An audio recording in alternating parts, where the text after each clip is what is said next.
അൽ-ഹിക്കായത്തു റാബിഅത അശറ 14ാമത്തെ ഹിക്കായത്ത്.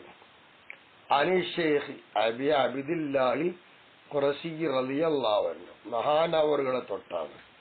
ഖാല ശൈഖ് അബു അബ്ദില്ലാ തങ്ങൾ പറഞ്ഞു, കുൻതു ഞാനായിരുന്നു എവിടെ, ഇന്ദ Sheikh Abi Ishaq Ibrahim bin Tarif. ഈ കിതാബിൽ ത്വരീഫ് എന്നാണ്. ഇനി പഴയ ലിപി ആരത്തുണ്ടെങ്കിൽ അള്ളാഹ് ത്വരീഫിനെ മനസ്സിലാക്കുന്നു, ഉണ്ടെങ്കിൽ തിരുത്തിക്കോളും. മഹാരഥി ആയിരുന്നു.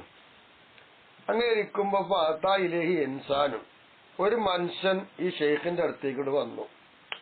ഫസഅലഹു, ഇയാള് വന്നിട്ട് ഷെയ്ഖിനോട് ചോദിച്ചു, ഹൽ യജൂസു ലിൽ ഇൻസാനി, മനുഷ്യന്മാർക്ക് പറ്റുമോ എന്ത്, അൻ യഖുദ അലാ നഫ്സിഹി, സ്വന്തം ശരീരത്തിന് മുന്നിൽ കെട്ടിടല്, ഉഖ്ദതൻ, ഒരു കെട്ടൽ കെട്ടുക. എങ്ങനത്തെ കെട്ട്, ലാ യഹല്ലുഹ, ആ കെട്ട് അവൻ അയക്കൂല, ഇല്ലാ ബിനൈലി മത്ലൂബിഹി, അവൻ തേടപ്പെടുന്ന കാര്യം എന്താണോ അത് കിട്ടൽ കൊണ്ടല്ലാതെ കെട്ടയക്കൂല. ആ വിധം ഒരു കെട്ട് കെട്ടിടുക, ആ സാധനം അവൻ തേടിയ എന്താ അത് കിട്ടിയെങ്കിൽ കെട്ടയക്കുള്ളൂ. ഇങ്ങനെയുള്ള ഒരു പണി മനുഷ്യന്മാർക്ക് പറ്റുമോ എന്ന ചോദ്യം. ലഹു, ഷെയ്ഖവറുകൾ അദ്ദേഹത്തോട് പറഞ്ഞു, ഞാൻ പറ്റുമല്ലോ എന്ന് പറഞ്ഞു. എന്നൊരു തെളിവ് പറഞ്ഞു കൊടുക്കുകയാണ്. വസ്തദല്ല ബി ഹദീസ് അബി ലുബാബത്തൽ അൻസാരി റളിയല്ലാഹു അൻഹു, മഹാനായ അബു ലുബാബത്തുൽ അൻസാരി എന്നൊരു ഹദീസ് ഉണ്ട്. എവിടെ, ഫി ഖിസ്സത്തി ബനി ഖുറൈള, ബനി ഖുറൈളയുടെ ചരിത്രത്തിലുള്ള ആ കഥ പറയുന്നത്. അവിടെ ഒരു സംഭവം ഉണ്ട്. ആ സംഭവം തെളിവാക്കിയാണ് ഷെയ്ഖ് പറഞ്ഞു കൊടുക്കുന്നത്. ഇപ്പൊ ഖൗലിഹി സല്ലല്ലാഹു അലൈഹി വസല്ലം, മുത്തുനബി തങ്ങളുടെ വാക്കുണ്ട്, ആ വാക്കുകൊണ്ട് തെളിവാക്കുക. എന്താണ്? അമാ അറിയണേ, അന്നഹു ഇന്നഹു, നിശ്ചയമായിട്ടും അബു ലുബാബ, ലൗ അതാനി, അബു ലുബാബ എന്റെ അടുത്ത് വരികയാണെങ്കിൽ, ലസ്തഗ്ഫർതു ലഹു, ഞാൻ അദ്ദേഹത്തിന് വേണ്ടി പൊറുക്കല്ലത്തോടും, പുറത്തുറുക്കാൻ വേണ്ടി തോടും. പക്ഷേ വലാകിന്നഹു, എങ്കിലും അദ്ദേഹം, ഇത് കത് ഫഅല ദാലിക ബി നഫ്സി, താൻ തന്റെ സ്വന്തം നഫ്സ് കൊണ്ട് അങ്ങനെ ചെയ്തിരിക്കുന്നു. അങ്ങനെ ചെയ്തില്ലേ, ഇഞ്ചടുത്ത് വന്ന് പുറത്തു കൊടുത്തോളാം. പക്ഷെ പണ്ട് ബന്ധ കാട്ടണ് മൂപ്പര പണി സ്വന്തം നഫ്സോട് മൂപ്പരനെ അങ്ങനെ ചെയ്തു വെച്ചിരിക്കല്ലേ. അതുകൊണ്ട് നിങ്ങൾ അദ്ദേഹത്തെ ഒഴിവാക്കിയിടണം. അത്തായി അഹ്കുമല്ലാഹു തആല ഫീഹി, അദ്ദേഹത്തിന്റെ കാര്യത്തിൽ അന്നൊരു തീരുമാനം ഇറക്കട്ടെ, ഒരു വിധി വരട്ടെ. അതുവരെ നിങ്ങൾ അദ്ദേഹത്തെ ഒഴിവാക്കിക്കുകയും ഒന്നും നിങ്ങൾ എന്ത് ചെയ്യണ്ട, അപ്പൊ പറയാൻ പോണ്ട, ഒന്നും ചിന്തിക്കാനും പോണ്ട. എന്തോ ഒരു സംഭവം ഉണ്ടായതാണ്. മനിയക്കോയുടെ ചരിത്രത്തിൽ നോക്കേണ്ടി വരും. അപ്പൊ അവിടെ എന്തൊരു സംഭവം ഉണ്ടായപ്പോ ഈ പറഞ്ഞത് അദ്ദേഹം പേര് ഞാൻ പുറത്തു കൊടുക്കുകയും ചെയ്യും. പക്ഷേ അദ്ദേഹം തന്നെയാണ് അദ്ദേഹത്തിന്റെ ആ പണി എടുത്തു വെച്ചത്. ഇവിടെ ഒന്നും ചെയ്യേണ്ട, അള്ള വിചാരിക്കട്ടെയാണ്. കാല അങ്ങനെ ഷെയ്ഖ് പറയാണ്. അപ്പൊ ഷെയ്ഖ് അതൊക്കെ പറഞ്ഞു കൊടുത്തിങ്ങാണ്ട് ചരിത്രമൊക്കെ പറഞ്ഞു തെളിവ് പറഞ്ഞു കൊടുത്തു. അപ്പോ ഷെയ്ഖ് അബു അബ്ദില്ലാ തങ്ങൾ പറയണം, അപ്പൊ സമയത്തു ആദികിൽ മസ്അലത്ത, എന്ത് ചെയ്തു, ഈ മസ്അല ഞാൻ കേട്ടല്ലോ. വഅഖത്തു അലാ നഫ്സി, എന്റെ നഫ്സിന്റെ മേലെ ഞാൻ കെട്ടി. എന്ത് കെട്ടി? അന്നീ ലാ അതനാവലു ശൈഅൻ ഇല്ലാ ബി ഇദ്ഹാരി ഖുദ്റത്തിൻ, ഒരു കഴിവ് പ്രകടമാക്കുക എന്നതുകൊണ്ടല്ലാതെ ഒരു വസ്തുവിനെ ഞാൻ പെരുമാറില്ല, ഉപയോഗപ്പെടുത്തൂല്ല എന്ന് പറഞ്ഞും കൂടെ കെട്ടാ ഞാൻ കെട്ടിയിട്ടത്. അങ്ങനെ ഇപ്പൊ മകസ്തു തലാസത്ത അയ്യാമൻ, ഒരു 3 ദിവസം ഞാൻ അങ്ങനെ താമസിച്ചു. ഓ കുന്തു ഇസാക്ക, ആ സമയത്ത് അഅ്മലു സലാത്തി, ഞാൻ എന്റെ പണി എടുത്തുകൊണ്ടിരിക്കുകയാണ്. ഫിൽ ഹാനൂത്തി, ഹാനൂത്തിൽ പണിയെടുത്തോണ്ട് ഇങ്ങനെ നിൽക്കുകയായിരുന്നു.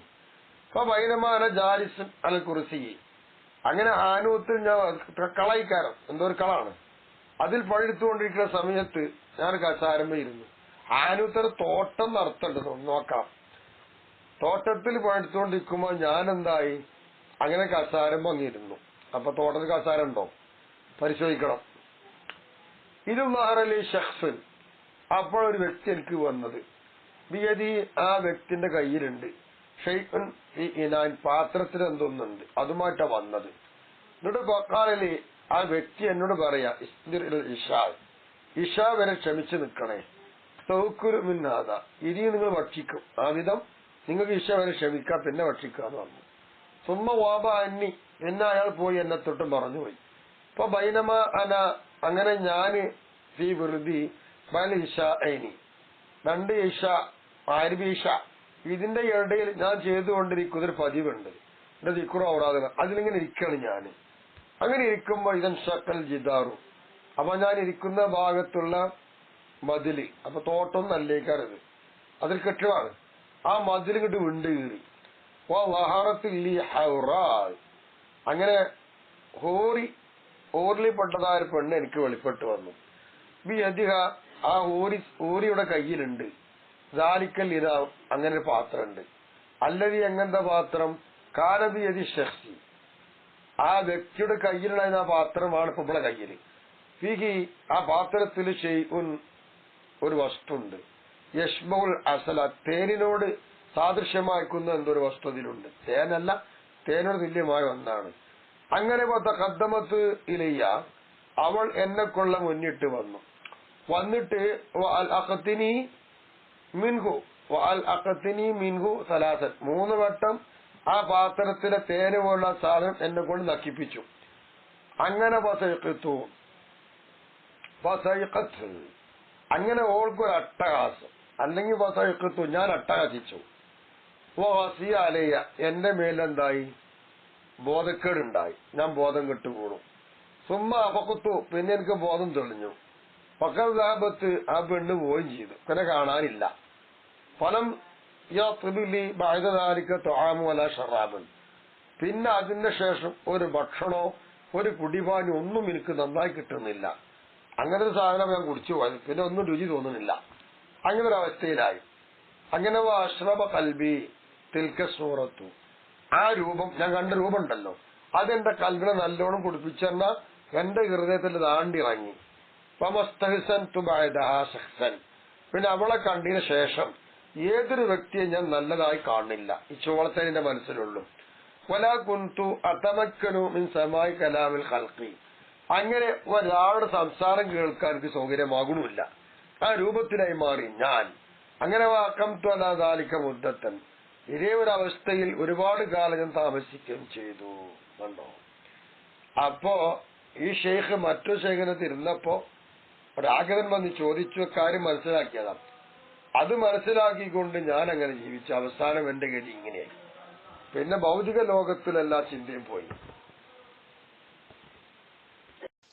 അപ്പൊ ഹാനൂത്തി എന്നതിന്റെ അർത്ഥം പീഡിക, ഷാപ്പ് എന്നുണ്ട്.